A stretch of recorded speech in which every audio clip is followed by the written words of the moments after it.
Bolehkah berkurban untuk orang tua yang telah wafat? Masalah ini sudah lama menjadi ajang perbedaan pendapat di kalangan ulama.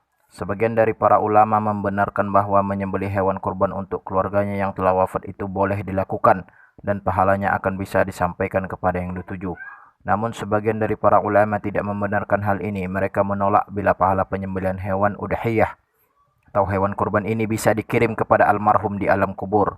Satu pendapat Imam Al-Syafi'i An-Nawawi wafat 676 Hijriah, salah satu ulama mazhab Asy-Syafi'iyah, menyebutkan dalam kitabnya Raudatul Talibin terkait masalah kurban untuk orang yang sudah wafat sebagai berikut.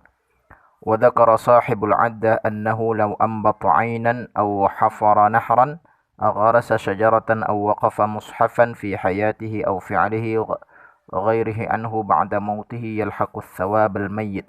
Penulis kitab Al-Uddah menuliskan bahawa bila seseorang menemukan mata air atau menggali sungai atau menanam pohon atau mewakafkan mushaf semasa hidupnya atau ada orang yang melakukan untuknya setelah dia wafat, maka dia mayit itu akan mendapatkan pahalanya.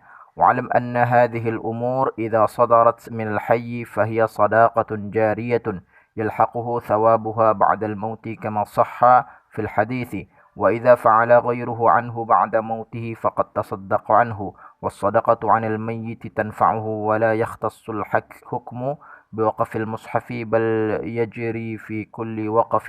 Ketahuilah bahwa masalah ini bila dilakukan oleh orang yang masih hidup akan menjadi sedekah jariah, di mana pahalanya akan sampai kepadanya setelah matinya sebagaimana disebutkan di dalam hadis.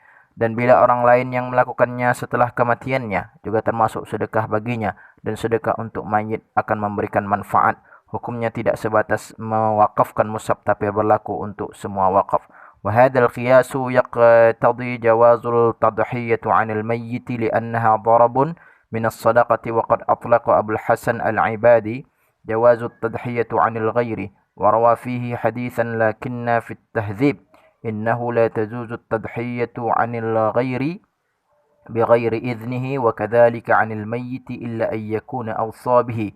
Kias ini membolehkan kurban untuk mayit karena merupakan bagian dari sedekah juga. Abu Hasan Al-Abadi membolehkan kurban untuk orang lain dan beliau meriwayatkan hadis untuk itu. Namun di dalam kitab At-Tahdzib disebutkan bahawa tidak dibenarkan kurban untuk orang lain kecuali dengan seizinnya. Demikian juga kurban untuk mayit kecuali bisa semasa hidupnya pernah berwasiat. Kitab An-Nawawi Raudatul Talibin jilid 6 halaman 202.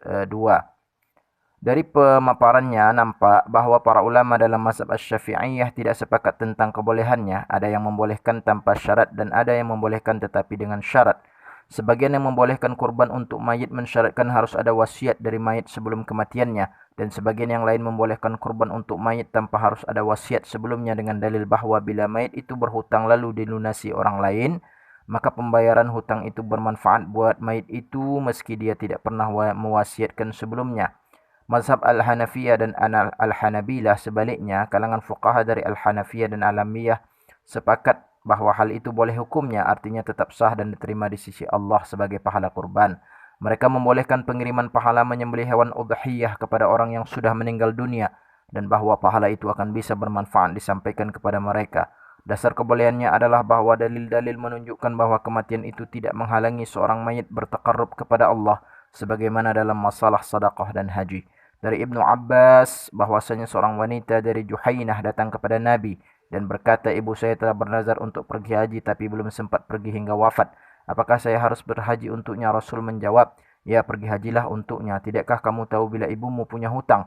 Apakah kamu akan membayarkannya? Bayarkanlah hutang kepada Allah karena hutang kepadanya lebih berhak untuk dibayarkan. Hadis riwayat Al-Bukhari.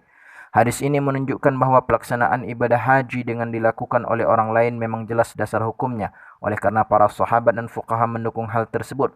Mereka di antaranya adalah Ibnu Abbas, Zaid bin Sabit, Abu Hurairah, Imam Asy-Syafi'i rahimahullah dan lainnya. Sedangkan Imam Malik mengatakan bahawa boleh melakukan haji untuk orang lain selama orang itu sewaktu hidupnya berwasiat untuk dihajikan. Seorang wanita dari Khatsam bertanya, ya Rasulullah, sesungguhnya Allah mewajibkan hambanya untuk pergi haji. Namun ayahku seorang tua yang lemah yang tidak mampu tegak di atas kendaraannya. Bolehkah aku pergi haji untuknya? Rasulullah menjawab, ya. Hadis riwayat Jamaah. 3 mazhab Al-Malikiyah, sedangkan mazhab Al-Malikiyah mengatakan bahwa al itu masih tetap boleh tapi dengan karahiyah, kurang disukai.